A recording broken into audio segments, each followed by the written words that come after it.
علیہ۔ جیسا کہ آپ کو علم ہے کہ ہمارا یہ ادارہ دارالفکر قرآن و حدیث سائنس کالج، ہماری قبلہ اما جی حضور یعنی بڑی استانی صاحبہ، ہمارے قبلہ والد صاحب مزار پاک والے یعنی بڑے استاد صاحب رحمۃ اللہ کے فیضان سے ماشاءاللہ رات دن مصروف عمل ہے، خدمت دین میں مصروف ہے، جس میں تمام طلباء کو دینی علوم سکھائے جاتے ہیں، نماز روزے کے مسائل، حج زکوٰۃ کے، یہ تمام چیزیں انشاءاللہ ریگولرلی چلتی رہیں گی انشاءاللہ۔ اور اس میں آپ جانتے ہیں کہ ہمارے ہیڈ مدرس حضرت علامہ مفتی محمد احمد رضا قریشی صاحب رات دن بڑی خدمت کر رہے ہیں، اور آپ نمازی بھی بڑی محبت کے ساتھ، خاص کر ہمارے چودھری انور صاحب ریگولرلی وہاں تھے، اور شیر محمد صاحب، رب نواز خان صاحب، یہ سارے ماشاءاللہ مستقل نمازی اور اتنی دور سے آتے ہیں۔ اللہ تعالیٰ ان ولیوں کے صدقے ان کا آنا جانا قبول فرمائے۔ تو یقیناً انسان کے ساتھ شادی غمی اور کئی مسائل ہوتے ہیں۔ بعض دفعہ یہ ہوتا ہے کہ بندہ بالکل ٹائم نہیں پہنچ چکا ہوتا ہے، لیکن ٹرین کا پھاٹک بند۔ چور صاحب، انور صاحب سن رہے ہیں نا میری بات؟ اب جواب بیٹھ جائیے تو بھائی یہاں جو نا یوں لے لیے کرو، بیٹھ بعد میں پڑھیں گے۔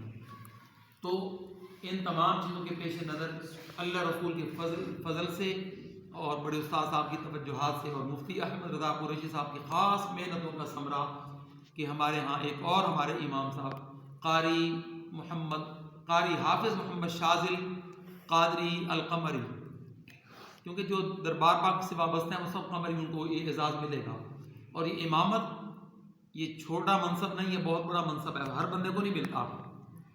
اس میں نے دیکھا کئی ایسی گدی نشین ہیں جو میں ان کو 30 سال سے دیکھ رہا ہوں، ابھی ان کو خلافت نہیں ملی، امامت نہیں ملی۔ جب ان کے پیروں سے پوچھا گیا کہ تو وہ کہتے ہیں کہ ابھی اس کے اہل نہیں ہوتے۔ تو یہ بڑی سعادت ہوتی ہے جس کو اللہ تعالیٰ یہ سعادت نصیب فرما دی۔ اتنی چھوٹی عمر ماشاءاللہ بہت شریف ہیں، مصلی انہوں نے پڑھایا ہوا ہے۔ تو آج تک آپ کو تمام کو یہ توجہ دلا رہا ہوں کہ جب میں نہیں ہوں گا تو علامہ احمد رضا صاحب ہوتے ہیں، یہ نہیں ہوتے، قاری اعجاز صاحب ہوتے ہیں، وہ بھی نہیں ہوتے، کیونکہ کئی مساجد میں اور بھی ڈیوٹیاں کرنی ہوتی ہیں، کبھی میلاد پاک کا بیان، کبھی نکاح پڑھانا، کبھی جنازہ، کبھی شہر خبار، تو وہ خدمت بھی ساتھ ساتھ یہ ادارہ کرتا ہے فی سبیل اللہ۔ مزے کی بات تو یہ ہے الحمدللہ شکراً کثیرا۔ تو قاری حافظ محمد شاذل صاحب کے سر پر دستار باقاعدہ سج چکی ہے، اور پہلی امامت کی پہلی نماز ظہر کی انہوں نے پڑھا دی ہے۔ تو آپ کو صرف بتانا تھا کہ جب بھی ہم میں سے کوئی نہیں ہوگا تو قاری حافظ شاذل صاحب یہ بلا توقف انشاءاللہ یہ نماز پڑھایا کریں گے، بہت نیک سعادت والے ہیں۔ آگے نماز تراویح کا آنے والا معاملہ انشاءاللہ رجب کے بعد شعبان پھر رمضان شریف۔ دعا فرمائے ان ولیوں کے صدقے اللہ تعالیٰ سب کو دین و دنیا کی سعادتوں کی جھولیاں بھر دے۔ اللہم صلی علی محمد وعلی آل محمد معدن الجود والکرم، رب اغفر وارحم وانت خیر الراحمین۔ یا اللہ تعالیٰ جل شان الکریم ان پاکان کے صدقے اور خاص کر بڑے استاد صاحب مزار پاک والوں کے صدقے ہمارے ادارے میں پڑھنے والے ہر بچے کو دین کا ایسا علم عطا فرما اور ایسا عمل اور ایسا تقوی عطا فرما کہ یہ مصلی امامت و خطابت پر جاگوزی ہو سکے۔ آمین کہو گے؟ آمین۔ یا وہ بھی میں کہہ دوں؟ آمین۔ شاباش۔ یا اللہ پاک ان تمام بچوں کو باصلاحیت بنا، سعادت والا بنا، قیادت والا بنا۔ یا اللہ پاک مزار پاک کے فیضان سے ان کو دن دگنی رات چگنی دین میں دنیا میں برکت عطا فرما، ترقی عطا فرما۔